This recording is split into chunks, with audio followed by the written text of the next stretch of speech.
বাবা, এখন কেমন লাগতেছে? ভালো না মা।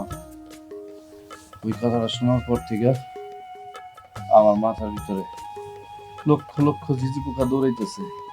এত বড় সাহস ওই মেয়ের, এত বড় নখরা, সে আমাকে এই কথা বলছে? একটা মাত্র ছেলে আমার, আমাদের কি টাকা পয়সা জমি জিরাত কম আছে নাকি? না না, লাইকো কে বলেছে? লাচ্চু, জি ফুফু বলেন।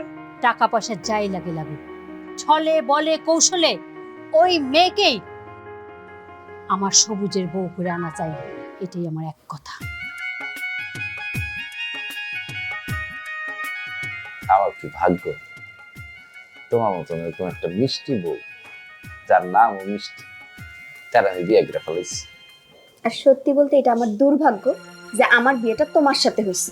শোনো সবুজ, আমার আব্বা যদি লোভ না করতো আর আমার আব্বা যদি তোমার আম্মার কাছ থেকে এতগুলো টাকা না নিত, আমি জীবনও তোমার বিয়ে করতাম না।